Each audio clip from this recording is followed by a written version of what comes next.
Evil spirit, ದುರಾತ್ಮ. ಹೇಳ್ರಿ ಎಲ್ಲರೂ, ದುರಾತ್ಮ, ಸೈತಾನ, ದುರಾತ್ಮ. ಇಂಗ್ಲೀಷಲ್ಲಿ ಡೀಮನ್ಸ್ ಅಂತಾರೆ, ಇಂಗ್ಲೀಷ್ನಲ್ಲಿ ಈವಿಲ್ ಸ್ಪಿರಿಟ್ ಅಂತ ಇದೆ.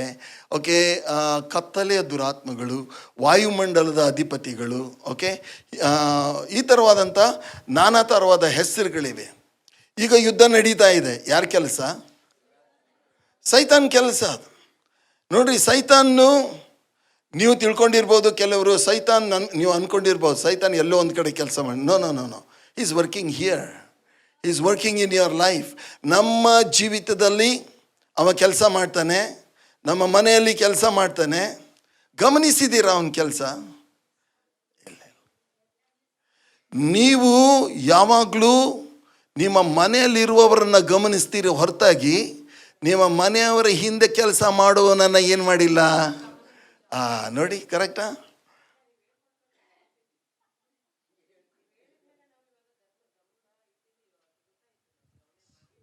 ಹೌದಾ? ನೋಡೋಣ ಎಷ್ಟು ಗಮನದಲ್ಲಿ ಇಟ್ಟಿದ್ದೀವಿ ಒಂದು ಸ್ವಲ್ಪ ದಿವಸ ಆದಮೇಲೆ. ಓಕೆ, ದೇವ್ರ ನಾಮಕ್ಕೆ ಸ್ತೋತ್ರ. ಅನೇಕ ಸಾರಿ ನಾವು ಗಂಡ ಹೆಂಡತಿ ಜಗಳ ಆಗಬೇಕಾದ್ರೆ ನಾವು ಅಂದ್ಕೊಳ್ತೇವೆ ಗಂಡನೇ ಪ್ರಾಬ್ಲಮ್. ಯಾರು ಪ್ರಾಬ್ಲಮ್ಮು ಹೇಳ್ರಿ? ಇಲ್ಲ, ಹೆಂಡತಿನೇ ಪ್ರಾಬ್ಲಮ್, ಇಲ್ಲ ಮಕ್ಕಳೇ ಪ್ರಾಬ್ಲಮ್. ಆದರೆ ನಿಜವಾದ ಪ್ರಾಬ್ಲಮ್ ಎಲ್ಲಿಂದ ಬರ್ತಾ ಇದೆ ನಾವೇನು ಮಾಡೋದಿಲ್ಲ, ಗಮನಿಸೋದಿಲ್ಲ. ಓಕೆ, ಒಂದು ಪ್ರಶ್ನೆಯೊಂದಿಗೆ ಪ್ರಾರಂಭ ಮಾಡೋಣ. ಸೈತಾನ ಇದಾನಂತ ನಂಬ್ತೀರಾ? ಎಷ್ಟು ಜನ ನಂಬ್ತೀರಿ ಅವನು ಇದಾನಂತ? Okay, the whole church believes. ಸೈತಾನ್ ಏನು ಬೇಕು?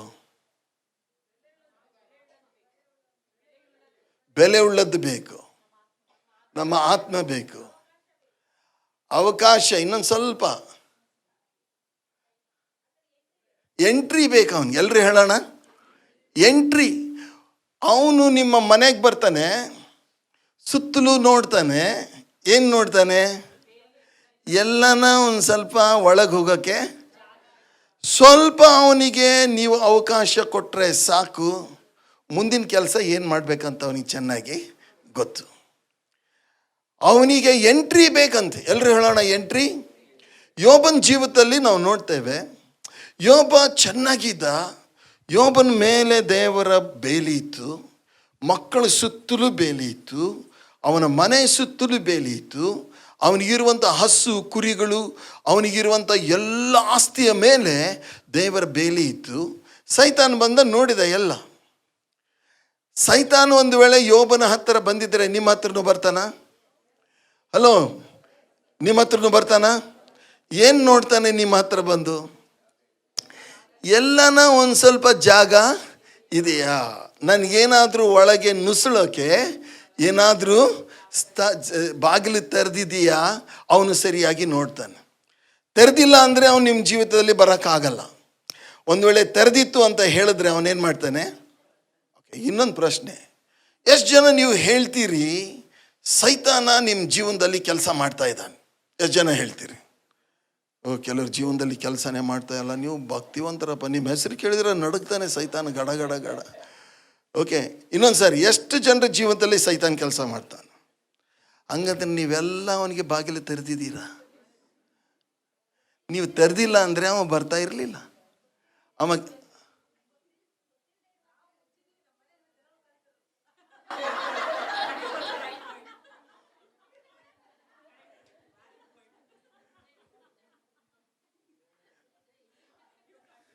I like that. It shows that you are thinking. Okay, ಆ ಅಮ್ಮ ಕರೆದಿಲ್ಲ, ಅವ್ರ ಮನೆಯಾಗಿದ್ದವ್ರು ಕರೆದವ್ರೆ. ಒಂದು ಹೇಳ, ನಿಮ್ಮ ಮನೆಯಲ್ಲಿದ್ದವ್ರು ಬೇರೆಯವ್ರು ಕರೆದಿದ್ರೆ ಅವ್ರ ಮೇಲೆ ದಾಳಿ ಇರುತ್ತೆ, ಆದರೆ ದೇವ್ರು ನಿನ್ನನ್ನು ಕಾಯ್ತಾರೆ. ಹಲ್ಲೆಲೂಯಾ. ಯಾಕಂದ್ರೆ ನೀನೇನು ಮಾಡಿಲ್ಲ, ಕರೆದಿಲ್ಲ. ನಿನ್ನನ್ನು ಅವನು ಮುಟ್ಟಕ್ಕೆ ಒಂದು ಚಪ್ಪಾಳೆ ತಟ್ಟಾನ ಅದಕ್ಕೆ. ಹಲ್ಲೆಲೂಯಾ. 1 ಯೋಹನ 5:18 ಹೇಳ್ತೇವೆ, ಕೆಡುಕನು ನಿಮ್ಮನ್ನು ತಾಕನು.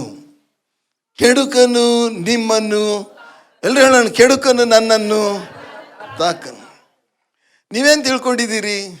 ಸೈತಾನ ಒಮ್ಮೆ ಒಳಗೆ ಬಂದರೆ ಪಾಪ ಅಲ್ಲಿ ಒಂದು ಕಡೆ ಸೋಫಾ ಮೇಲೆ ಕೂತಿರ್ತಾನೆ, ಸುಸ್ತಾಗಿರ್ತಾನೆ. ಅವನು ಸುತ್ತಿ ಸುತ್ತಿ ಸುತ್ತಿ, ಅವನ ಕೆಲಸ ಏನು? ಸುತ್ತೋದೇ ಕೆಲಸ. ಅವನು 2 ಸಂಗತಿಗಳು ಸುತ್ತವೆ. ಯಾವುವು? ಒಂದು ನಾಯಿ, ಒಂದು ಅಂತ ಸೈತಾನೆ ದೆವ್ವ. ಓಕೆ, ಸೊ ನಾವು ಅದನ್ನೆಲ್ಲ ಹೇಳ್ತೀವಿ. ಹಾಂ, ಓಕೆ ಪ್ರಿಯರೇ, ನೀವು ನಾಯಿನಾದ್ರು ಅಂತ ಅನ್ರಿ, ಅವನಿಗೆ ಏನಾದರೂ ಅನ್ರಿ, ಅವನು ಮಾತ್ರ ಒಂದು ಸ್ವಲ್ಪ ಜಾಗ ಸಿಕ್ತು ಅಂದರೆ ಒಳಗೆ ಬಂದುಬಿಡ್ತಾನೆ. ಒಳಗೆ ಬರ್ತಾನೆ, ಕೆಲಸ ಮಾಡ್ತಾನೆ. ಒಂದು ಸಾರಿ ಒಳಗೆ ಬಂದರೆ ನಿಮಗೆ ಭರತನಾಟ್ಯ ಕಲಿಸ್ತಾನೆ. ಏನು ಮಾಡ್ತಾನೆ ನೋಡ್ರಿ ಪ್ರಿಯರೇ, ಅವನು ಬಂದರೆ ಎಲ್ಲದರ ಮೇಲೆ ಅವನ ಕೈ ಬರುತ್ತೆ. ನಿಮ್ಮ ಅನ್ನ ನೀರಿನ ಮೇಲೆ, ನಿಮ್ಮ ಆರೋಗ್ಯದ ಮೇಲೆ, ನಿಮ್ಮ ಆದಾಯದ ಮೇಲೆ, ನಿಮ್ಮ ಮಕ್ಕಳ ಮೇಲೆ, ನಿಮ್ಮ ಕೆಲಸದ ಮೇಲೆ, ನಿಮ್ಮ ನೆಮ್ಮದಿಯ ಮೇಲೆ. ಯಾಕಂದರೆ ಅದು ಯಾವುದು ನಿಮಗಿರಬಾರ್ದು ಅಂತ ಸೈತಾನ್ ಚಿತ್ತ. ಆಮೆನ್. ಗಮನಿಸಿ ನೋಡಿ, ಎಲ್ಲಿಯಾದರೂ ಸೈತಾನ್ ನಿಮ್ಮ ಜೀವನದಲ್ಲಿ ಕೆಲಸ ಮಾಡ್ತಾ ಇದ್ದಾನ? ಒಂದು ವೇಳೆ ಕೆಲಸ ಮಾಡ್ತಾ ಇದ್ದರೆ ಯಾವಾಗ ಬಂದ? ನಿಮ್ಮ ಒಳಗೆ ಯಾವಾಗ ನುಸುಳಿದ? ಯಾವಾಗ ಅವನಿಗೆ ಬಾಗಿಲು ತೆರೆದ್ರಿ? ಬಾಗಿಲು ತೆರೆದೇ ಇದ್ರೆ ಅವನು ಬರೋದಿಲ್ಲ, ಆದರೂ ಬರ್ತಾನೆ. ಬಾಗಿಲ ತಟ್ಟಿ ಒಳಗೆ ಬರೋರು ಯಾರು? ಯೇಸು ಸ್ವಾಮಿ. ಹೃದಯವೆಂಬ ಬಾಗಿಲು ಬಳಿಯಲ್ಲಿ ಅವ್ರು ಏನು ಮಾಡ್ತಾರೆ? ಸುಮ್ಮನೆ ಬಾ ಸ್ವಾಮಿ ಒಳಗೆ ಅಂದರೆ ಬರ್ತಾರೆ ಅವರು? ಬರೋದಿಲ್ಲ. ನೀವು ಅವ್ರ ಬಾಗಿಲು ತಟ್ತಾರೆ, ನಾವು ತೆರೆದ್ರೆ ಏನು ಮಾಡ್ತಾರೆ? ಬರ್ತಾರೆ. ಇವನಿಗೆ ತೆರೀದೇ ಇದ್ರು ಏನು ಮಾಡ್ತಾನೆ? ಬೇಲಿ ಜಿಗಿದು ಬರೋನು ಯಾರು? ಕಳ್ಳ. ಕಳ್ಳ ಬೇಲಿ ಜಿಗಿದು ಬರ್ತಾನೆ. ಪ್ರಿಯ ಸಹೋದರ ಸಹೋದರಿ, ಈ ಒಂದು ವಚನ ಓದ್ರಿ. ಲೂಕನ್ ಬರೆಸುವಾರ್ತೆ, ಲೂಕನ್ ಬರೆಸುವಾರ್ತೆ 22ನೇ ಅಧ್ಯಾಯ. ಲೂಕನ್ ಬರೆಸುವಾರ್ತೆ 22ನೇ ಅಧ್ಯಾಯ, ಲೂಕ 22:3.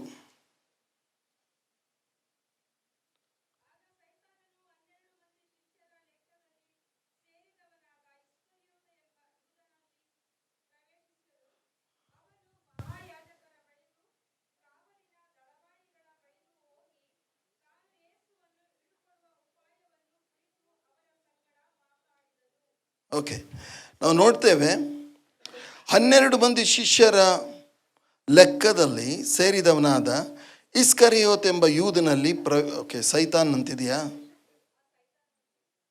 ಆಗ ಸೈತಾನನು 12 ಮಂದಿ ಶಿಷ್ಯರ ಲೆಕ್ಕದಲ್ಲಿ ಸೇರಿದವನಾದ ಇಸ್ಕರಿಯೋತ್ ಎಂಬ ಯೂದನಲ್ಲಿ ಪ್ರವೇಶಿಸಲು ಅವನು ಮಹಾಯಾಜಕರ ಬಳಿಗೂ ಕಾವಲಿನ ದಳವಾಯಿಗಳ ಬಳಿಗೂ ಹೋಗಿ ತಾನು ಯೇಸುವನ್ನು ಹಿಡಿದು ಕೊಡುವ ಉಪಾಯವನ್ನು ಕುರಿತು ಅವರ ಸಂಗಡ ಮಾತಾಡಿದ. ಸೈತಾನನು ಯೂದನಲ್ಲಿ ಹೊಕ್ಕನು ಅಂತ ಇದೆ. ಯೂದ ಯಾರು? ಶಿಷ್ಯ, ಅಪೋಸ್ತಲ. ಅವನು ಯಾರು?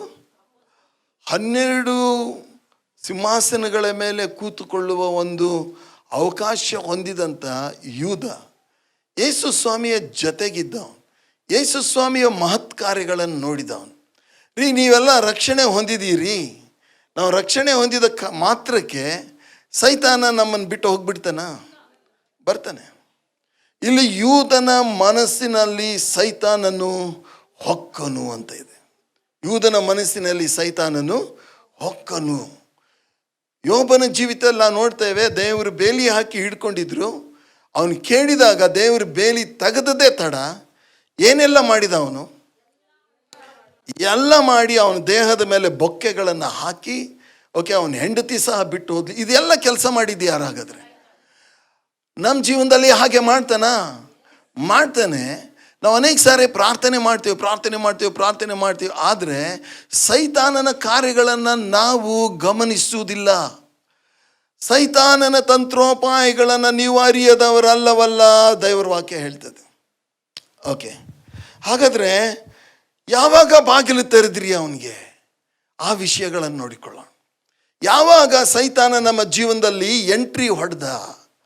ಯಾವಾಗ ಬಂದು, ಯಾವಾಗ ಸೇರಿಕೊಂಡು ಅವನು ನಮ್ಮ ಜೀವಿತದಲ್ಲಿ, ನನ್ನ ಗಂಡನ ಜೀವಿತದಲ್ಲಿ, ಹೆಂಡತಿಯ ಜೀವಿತದಲ್ಲಿ, ನಮ್ಮ ಕೆಲಸದಲ್ಲಿ, ನನ್ನ ವೈಯಕ್ತಿಕ ಆತ್ಮಿಕ ಬೆಳವಣಿಗೆಯಲ್ಲಿ ಅವನು ಭಯಗಳನ್ನು ತರ್ತಾನೆ, ಶೋಧನೆ ತರ್ತಾನೆ, ಹ್ಯಾಬಿಟ್ಸ್ಗಳನ್ನ ತರ್ತಾನೆ. ಓಕೆ, ಬಲಹೀನತೆ ತೊಗೊಂಡು ಬರ್ತಾನೆ, ಡಿಪ್ರೆಷನ್ ತೊಗೊಂಡು ಬರ್ತಾನೆ, ಜಗಳಗಳನ್ನು ತೊಗೊಂಡು ಬರ್ತಾನೆ. ಪ್ರಿಯ ಸಹೋದರ ಸಹೋದರಿ, ಯಾವಾಗ ಬಂದ ಸೈತಾನ? ಯಾವಾಗ ಬಂದ ಹೇಳ್ರಿ?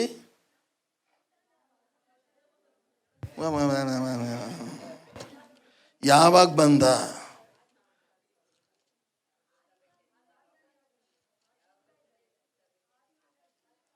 ಮೊದಲ ಬಂದ್ಬಿಟ್ಟಿದ್ದಾನ ನಿಮ್ಮ ಜೀವನದಲ್ಲಿ? ಓಕೆ, ವಿಮೋಚನ ಕಾಂಡ 20ನೇ ಅಧ್ಯಾಯ 4ನೇ ವಚನದಿಂದ, ಯಾವ ಮೂರ್ತಿಯನ್ನು ಮಾಡಿಕೊಳ್ಳಬಾರದು, ಆಕಾಶದಲ್ಲಿ ಆಗಲಿ ಭೂಮಿಯಲ್ಲಾಗಲಿ ಭೂಮಿಯ ಕೆಳಗಡೆ ನೀರಿನಲ್ಲಾಗಲಿ ಇರುವ ಯಾವುದರ ರೂಪವನ್ನು ಮಾಡಿಕೊಳ್ಳಬಾರದು, ಅವುಗಳಿಗೆ ಅಡ್ಡ ಬೀಳಲು ಬಾರದು, ಪೂಜಿಸಲು ಬಾರದು. ನಿನ್ನ ದೇವರಾದ ಯೆಹೋವನೆಂಬ ನಾನು ನನಗೆ ಸಲ್ಲತಕ್ಕ ಗೌರವವನ್ನು ಮತ್ತೊಬ್ಬನಿಗೆ ಸಲ್ಲಗೊಡಿಸುವನಾದ್ದರಿಂದ ನನ್ನನ್ನು ದ್ವೇಷಿಸುವವರ ವಿಷಯದಲ್ಲಿ ತಂದೆಗಳ ದೋಷ ಫಲವನ್ನು ಮಕ್ಕಳ ಮೇಲೆ 3-4 ತಲೆಗಳವರೆಗೆ ಬರಮಾಡುವನಾಗಿಯೂ. ಓಕೆ, ಕೇಳಿದ್ರಾ? ಈಗ ಈ ನಿಮ್ಮೂರಲ್ಲಿ ಒಬ್ಬ ರಮೇಶ್ ಅಂತಿದ್ದಾನೆ ಅಂತ ತಿಳ್ಕೊಟ್ರು. ಅವನ ಹೆಸರೇನು? ರಮೇಶ್. ಅವನು ದೇವರನ್ನು ದ್ವೇಷ ಮಾಡ್ತಾನೆ, ದೇವರಲ್ಲಿ ಆಸಕ್ತಿ ಇಲ್ಲ, ಪ್ರೇಯರ್ ಇಲ್ಲ, ವಾಕ್ಯ ಇಲ್ಲ, ಕೆಟ್ಟದ್ದು ಮಾಡಿಕೊಂಡೇ ಇದ್ದಾನೆ. ಅವನ ಮೈಯಲ್ಲಿ ಒಂದು 25 ದೆವ್ವಗಳು ಸೇರ್ಕೊಳ್ತವೆ ಇಲ್ವಾ? ಯಾಕಂದರೆ ಅವನು ಪಾಪ ಮಾಡ್ತಾ ಇದ್ದಾನೆ, ಪಾಪದಲ್ಲಿದ್ದಾನೆ, ದೇವರನ್ನು ದ್ವೇಷಿಸ್ತಾನೆ. 25 ದೆವ್ವಗಳು ಇದ್ದಾವೆ. ಈಗ ರಮೇಶ್ಗೆ 80 ವರ್ಷ ಆಯಿತು. ಏನು ಮರಿಯಪ್ಪ, ಸತ್ತೋಗ್ಬಿಟ್ಟ. ದೆವ್ವಗಳು ಎಲ್ಲ ಹೋಗ್ಬೇಕು?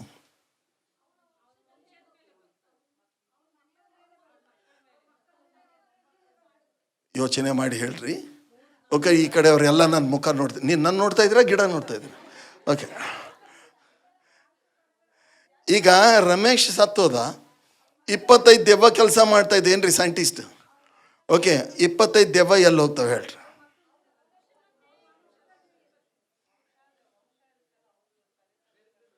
ಬೇರೆ ಕಡೆ ಹೋಗ್ಬಿಡ್ತಾವ. ಸಮಾಧಿಗೆ ಅಲ್ಲಿ ಅಲ್ಲಿ ಅಕ್ಕಪಕ್ಕ ರಶ್ಮಿ ಸುಪ್ರಿಯಾ ಹೋಗ್ತಾ ಇದ್ರು, ಅವ್ರ ಹತ್ರ ಹೋಗ್ಬಿಡ್ತಾವ.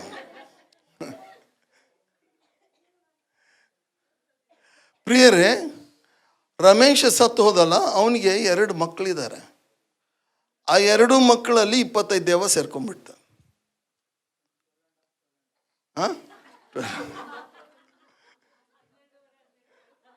12 ಒಂದು ಆಚೆ ಈಚೆ ಹೋಗ್ತಾ ಇರುತ್ತೆ.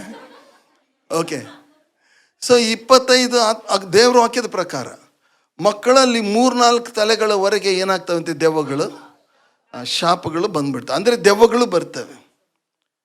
ಮಕ್ಕಳೇನು ತಪ್ಪು ಮಾಡವ್ರಿ? ಮತ್ತೆ ಯಾಕೆ ದೆವ್ವ ಅವರಲ್ಲಿ ಬರಬೇಕು? ಸರಿನಾ ತಪ್ಪ?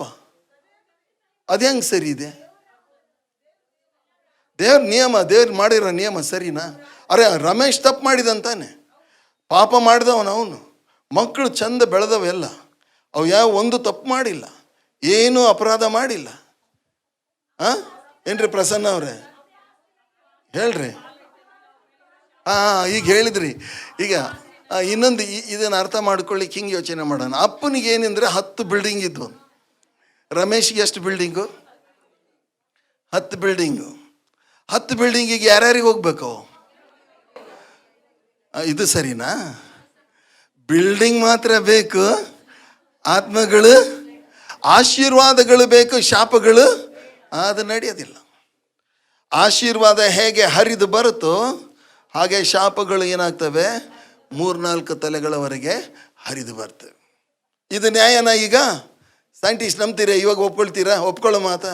ಓಕೆ, ಪ್ರಿಯ ಸಹೋದರ ಸಹೋದರಿ, ಅವರು ಮಾಡಿರುವ ಪಾಪದ ನಿಮಿತ್ತ, ಅವರು ಪಾಪದ ಜೀವಿತ ಜೀವಿಸಿರೋ ನಿಮಿತ್ತ ಆ ದೆವ್ವಗಳಿಗೆ ಮೊದಲೇ ನಿಮ್ಮ ಜೀವಿತದಲ್ಲಿ ಪ್ರವೇಶ ಸಿಕ್ಕಿರುತ್ತೆ.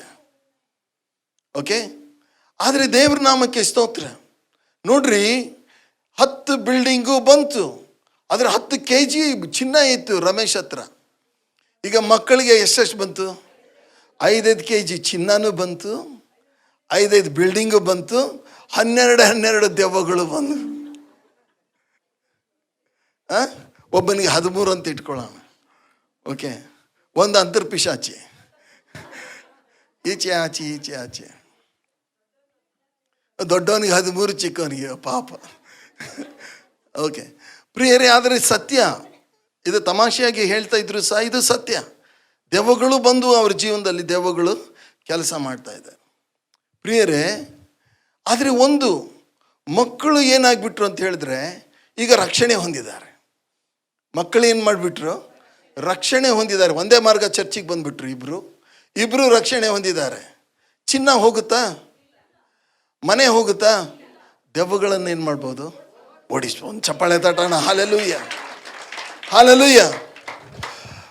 ತಂದೆ ತಾಯಿಗಳು ಪೂರ್ವಿಕರು ಮಾಡಿರುವ ಪಾಪದ ಫಲವಾಗಿ ದೆವ್ವಗಳು ನಿಮ್ಮ ಜೀವಿತದಲ್ಲಿ ಬಂದಿದ್ದರೂ ಕೂಡ, ಹಳೆ ಒಡಂಬಡಿಕೆಯಲ್ಲಿ ಒಂದು ದೆವ್ವ ಬಂಧಿಸುವ ಅಧಿಕಾರ ಶಕ್ತಿ ಅವರಿಗಿರಲಿಲ್ಲ.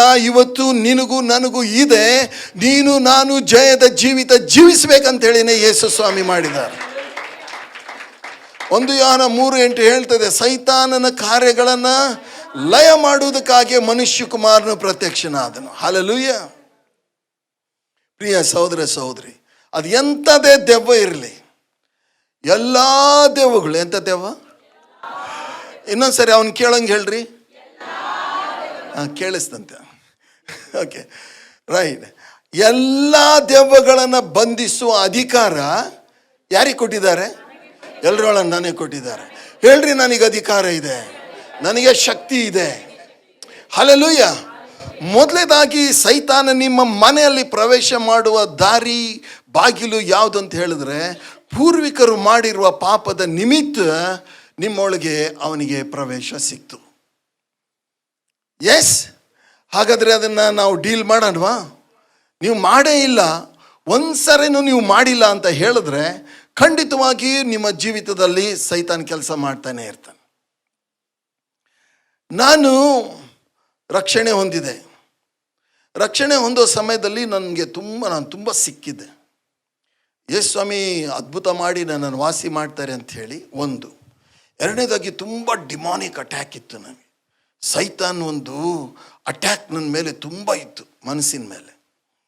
ಓಕೆ, ಬಡತನ ಮನೆಯಲ್ಲಿ, ಯಾವಾಗಲೂ ಅಸಮಾಧಾನ. ನಾನು ಯೇಸು ಸ್ವಾಮಿನ ಅಂಗೀಕಾರ ಮಾಡಿದೆ. ಯೇಸು ಸ್ವಾಮಿನ ಅಂಗೀಕಾರ ಮಾಡಿದ ತಕ್ಷಣ ದೆವ್ವಗಳು ಹೋಗ್ಬಿಡ್ಬೇಕಲ್ವಾ?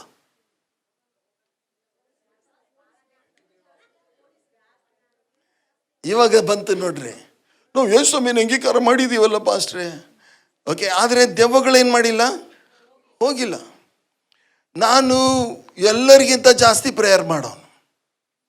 ಮೊಣಕಾಲೂರಿ ಎಲ್ಲರಿಗಿಂತ ಬೇರೆಯವ್ರು, ನನ್ನ ಫ್ರೆಂಡ್ಸ್ಗಿಂತ ಜಾಸ್ತಿ, ಕೇಳಿ ನೋಡ್ರಿ ಅವ್ರಿಗಿಂತ ಜಾಸ್ತಿ ಪ್ರೇಯರ್ ಮಾಡೋನು. ಅವ್ರೊಳಗೊಂದು ದೆವ್ವ ಕೆಲಸ ಮಾಡ್ತಾ ಇಲ್ಲ, ಎಲ್ಲ ದೆವ್ವ ನನ್ನಲ್ಲಿ ಕೆಲಸ. ಪ್ರೇಯರ್ ಮಾಡಿದರೆ ಹೋಗಬೇಕಲ್ಲ ದೆವ್ವಗಳು, ಏನಾದರೂ ಹೋಗಿಲ್ಲ. ನಾನು ದೇವರ ಕೃಪೆ ಇದ್ದದ್ರಿಂದ, ಓಕೆ, ನಾನು ನೋಡ್ರಿ, ಯಾರನ್ನು ನೀವು ನನ್ನ ಲೈಫಲ್ಲಿ ಯಾರಿಗಾದ್ರೂ ಹೋಗಿ ಕೇಳ್ರಿ, ಯಾವ ವ್ಯಕ್ತಿಗೂ ನನ್ನ ಜೀವನದಲ್ಲಿ ಅನ್ಯಾಯ ಮಾಡಿಲ್ಲ. ಇಲ್ಲಿ ಯಾರಿಗಾದ್ರೂ ಮಾಡಿದ್ದೀನಾ? ಇಲ್ಲ ಅಂತ ಹೇಳ್ರಿ ಬೇಗ. ಓಕೆ, ಯಾರಿಗೂ ನಾನು ಅನ್ಯಾಯ ಮಾಡಿಲ್ಲ. ದೆವ್ವಗಳು ಹೋಗಬೇಕು ಬೇಡವೋ? ಹೋಗಬೇಕು. ಪ್ರೇಯರ್ ಮಾಡ್ತಾ ಇದ್ದೀನಿ, ಹೋಗಬೇಕು. ನಾನು ಯೇಸು ಸ್ವಾಮಿನ ಅಂಗೀಕಾರ ಮಾಡಿದ್ದೀನಿ, ದೆವ್ವಗಳು ಹೋಗಬೇಕು. ಆದರೆ ನನಗೆ ಸಿಕ್ನೆಸ್ ಕಂಟಿನ್ಯೂ ಆಯಿತು, ಅಟ್ಯಾಕ್ ಕಂಟಿನ್ಯೂ ಆಯಿತು. ಓಕೆ, ಅದ್ರ ಮೇಲೆ ನಾನು ಟೀಮ್ ಸೇರಿಕೊಂಡು ಹಳ್ಳಿಗೆ ನಾನು ಸುವಾರ್ತೆ ಸಾರ್ತಾ ಇದ್ದೆ. ಸುವಾರ್ತೆ ಸಾರಿ ಇಷ್ಟು ಸೇವೆ ಮಾಡಿದ ಮೇಲೆ ಆಗ ದೇವರು ಈ ದೆವ್ವಗಳನ್ನು ಓಡಿಸ್ಬೇಕೋ ಓಡಿಸಬಾರ್ದು? ಓಡಿಸ್ಲೇ ಇಲ್ಲ. ಆದರೆ ಆ ದೆವ್ವಗಳು ಹೇಗೆ ಹೋದು ತಿಳ್ಕೊಳ್ಬೇಕಾ? ಆಮೇಲೆ ಹೇಳ್ತೀನಿ. ನಮಗೆ ಗೊತ್ತು, ಇಲ್ಲದ್ರೆ ನೀವು ನಿದ್ದೆ ಮಾಡಿಬಿಡ್ತೀರಿ. ಓಕೆ, ಅದು ಹೇಗೆ ಹೋಗುತ್ತೆ ಅಂತ. ಮೊದಲನೇ ಒಂದು ದಾರಿ ಏನಂತ ಹೇಳಿದ್ರೆ, ಪೂರ್ವಿಕರ ಶಾಪಗಳು. ಅವರು ವಿಗ್ರಹಾರಾಧಕರಾಗಿದ್ದರು, ಅವರು ಕುಡುಕರಾಗಿದ್ದರು, ಅವರು ವ್ಯಭಿಚಾರ ಮಾಡ್ತಾ ಇದ್ರು, ಯಾವ್ಯಾವುದೋ ಕೆಟ್ಟ ಸಂಗತಿಗಳನ್ನ ಮಾಡ್ತಾ ಇದ್ರು. ಅವರ ಜೀವನದಲ್ಲಿ ಸೇರಿರುವ ದೆವ್ವಗಳು ಅವು ಅವ್ರ ಸತ್ತ ಮೇಲೆ ಎಲ್ಲೋ ಗಾಳಿಯಲ್ಲಿ ಹಾರಿ ಹೋಗೋದಿಲ್ಲ. ಅವರ ಮಕ್ಕಳು ಮೊಮ್ಮಕ್ಕಳಲ್ಲಿ ಸೇರಿಕೊಂಡು ಕೆಲಸ ಮಾಡ್ತವೆ. Number 1, according to the word of God. Okay, so ಎರಡನೇದಾಗಿ ಪಾಪ ಮಾಡೋದ್ರಿಂದ. ಈಗ ನೀವು ಅನ್ಬೋದು, ಏನು ಪಾಸ್ಟ್ರೆ, ನಾನು ಒಂದು ಸುಳ್ಳು ಹೇಳ್ಬಿಟ್ರೆ ದೆವ್ವ ಬಂದ್ಬಿಡುತ್ತಾ ಅಂತ. ಹಾಗಲ್ಲ ಪ್ರಿಯರೇ. ಪಾಪದಲ್ಲಿ ನಾವು ಮುಂದುವರಿತಾ ಇದ್ದರೆ ಸೈತಾನ ಆಗಾಗ ಪರಲೋಕಕ್ಕೆ ಹೋಗ್ತಾ ಇರ್ತಾನೆ. ನೋಡಿದ್ಯಾ ನೋಡಲ್ಲಿ ಮಿಸ್ಟರ್ ಸುರೇಶ್ ರಕ್ಷಣೆ ಹೊಂದಿದ್ದಾನೆ, ಒಂದೇ ಮಾರ್ಗ ಚರ್ಚಿಗೆ ಹೋಗ್ತಾನೆ. ಅವನು ರೆಗ್ಯುಲರ್ ಆಗಿ ಪಾಪ ಮಾಡ್ತಾ ಇದ್ದಾನೆ, ನಾನು ಯಾಕೆ ದಾಳಿ ಮಾಡಬಾರ್ದು? ದೇವರಿಂದ ಅಪ್ಪಣೆ ತೆಗೆದುಕೊಳ್ಳದೆ ಸೈತಾನ ಯಾರ ಮೇಲೇನೂ ದಾಳಿ ಮಾಡೋಕ್ಕಾಗಲ್ಲ. ಯೋಬನ ಜೀವಿತದಲ್ಲಿ ನೋಡ್ರಿ, ಅವನು ಯಾರ ಅಪ್ಪಣೆ ತಗೊಂಡ? ದೇವರಿಂದ ಅಪ್ಪಣೆ ತಗೊಂಡ. ದೇವ್ರಿಗೆ ಕೇಳಿದ, ನಾನು ಅವನ ಜೀವಿತದಲ್ಲಿ ನಾನು ಕಾರ್ಯ ಮಾಡ್ತೀನಿ ಅಂತ. ಇವತ್ತು ನೀನು ನಾನು ಉಳಿದಿದ್ದು ಪಾಪ ಮಾಡಿದರೂ ಕೂಡ ನಮ್ಮ ಮೇಲೆ ಸೈತಾನ್ ದಾಳಿ ಆಗದೆ ಇದ್ದದ್ದು ಯೇಸು ಸ್ವಾಮಿಯ ಕೃಪೆ. ಹಲ್ಲೆಲೂಯಾ. ಅವರ ಕೃಪೆ ಇದ್ದದರಿಂದ ಸೈತಾನ್ ನಮ್ಮ ಮೇಲೆ ದಾಳಿ ಮಾಡಿಲ್ಲ. ಆದರೆ ಪಾಪದಲ್ಲಿ ಮುಂದುವರಿಬೇಡ್ರಿ. ಈಗ ನಿನ್ನೆ ನಾನು ಹೇಳ್ತಾ ಇದ್ದೆ, ಈ ದೆವ್ವ ಇರುತ್ತೆ ನೋಡ್ರಿ, ದೆವ್ವ ಒಬ್ಬನ ಜೀವನದಲ್ಲಿ ಸೇರ್ಕೊಳ್ಳುತ್ತೆ. ಹೇಗೆ? ಉದಾಹರಣೆಗಾಗಿ ಒಂದು ಉದಾಹರಣೆ ತಗೊಳ್ಳೋಣ. ಸಿಗರೇಟ್ ಸೇದೋ ಒಂದು ಪ್ರಚೋದನೆ. ಸಿಗರೇಟ್ ಸೇದುವ ಪ್ರಚೋದನೆ ಯಾರಿಂದ ಬರುತ್ತೆ? ಸೈತಾನ್ನಿಂದನೇ ಬರುತ್ತೆ. ಒಂದು ಸೈತಾನ ಒಬ್ಬರಿಗೆ ಪ್ರಚೋದನೆ ಕೊಡ್ತಾ ಇರ್ತಾನೆ. ಚೆನ್ನಾಗಿರುತ್ತೆ, ಫ್ರೆಂಡ್ಸ್ ಎಲ್ಲ ಸೇರ್ತಾರೆ, ನಿಮ್ಮ ಅಪ್ಪಗೆ ಗೊತ್ತಾಗೋಕ್ಕಿಂತ ಮುಂಚೆ ಚೀವಿಂಗಮ್ ಹಾಕ್ಕೊಂಬಿಡು. ಎಲ್ಲ ಒಳ್ಳೆ ಎಜುಕೇಟೆಡ್, ಇವಾಗೆಲ್ಲ ಹೇಗೆ ಸೇದಬೇಕು ಅಂತ ಒಳ್ಳೆ ಎಲ್ಲ ಎಜುಕೇಷನ್ ಆಗಿರುತ್ತೆ. ಇವರು ಸಿಸ್ಟಮ್ಯಾಟಿಕ್ ಸ್ಮೋಕರ್ಸ್. ಎಂಥ ಸ್ಮೋಕರ್ಸು? ಕೆಲವರು ಹೇಳ್ತಾರೆ, ಪಾಸ್ಟ್ರೇ ರಾತ್ರಿ ಮಲಗುವಾಗ ಸ್ವಲ್ಪ ತಗೊಳ್ತೀವಿ ಅಷ್ಟೇ. ನನ್ನ ಹತ್ರ ಹೇಳಿದ್ದಾರೆ, ಸಿಸ್ಟಮ್ಯಾಟಿಕ್ ಡ್ರಂಕರ್ಡ್ಸ್. ಹೇಳ್ರಿ, ಅಯ್ಯೋ ಹೇಳೋಕ್ಕೂ ಬಾಯಿಲ್ಲ ನಿಮಗೆ. ಸಿಸ್ಟಮ್ಯಾಟಿಕ್ ಆಗಿ ಕುಡಿತಾರೆ ಅವರು. ಹೇಗೆ ಕುಡಿತಾರೆ? ಆದರೆ ಅವ್ರಿಗೆ ಗೊತ್ತಿಲ್ಲ, ಒಂದು ದೆವ್ವ ಅವರೊಳಗೆ ಸೇರ್ಕೊಂಡಿರುತ್ತೆ. ಆ ದೆವ್ವಕ್ಕೆ ಇವ್ರನ್ನ ನಾಶ ಮಾಡೋಕ್ಕಾಗಲ್ಲ. ಬೈಬಲ್ನಿಂದನೇ ಹೇಳ್ತೀನಿ ನಾನು. ಅದೇನು ಮಾಡುತ್ತೆ, ಅದ್ರ ಕತೆ ಏನು ಅಂತ ಹೇಳಿದ್ರೆ, ಹೊರಟು ಹೋಗಿ 7 ಕೆಟ್ಟ ದೆವ್ವಗಳನ್ನು ಕರ್ಕೊಂಡು ಬರುತ್ತೆ. ತನಗಿಂತ ಕೆಟ್ಟ, ಹಾಗಾದರೆ ಹೆಚ್ಚು ಕೆಟ್ಟ, ಹಾಗಾದರೆ ಕೆಟ್ಟ ದೆವ್ವಗಳಿವೆ, ಅದಕ್ಕಿಂತ ಹೆಚ್ಚು ಕೆಟ್ಟ ದೆವ್ವಗಳು ಇವೆ. ಕರೆಕ್ಟಾ? ದೇವರ ವಾಕ್ಯದ ಪ್ರಕಾರ. ಓಕೆ, ಒಂದು ದೆವ್ವ ಒಬ್ಬ ಮನುಷ್ಯನ ಜೀವಿತವನ್ನು ಹಾಳು ಮಾಡೋಕ್ಕಾಗಲ್ಲ. ಯಾಕಂದರೆ ಅದಕ್ಕೆ ಅಷ್ಟು ಶಕ್ತಿ ಇಲ್ಲ. ಅದು ಏನು ಮಾಡುತ್ತೆ, ಹೋಗಿ ಇನ್ನೂ 7 ಕೆಟ್ಟ ದೆವ್ವಗಳನ್ನು ಕರ್ಕೊಂಡು ಬರುತ್ತೆ.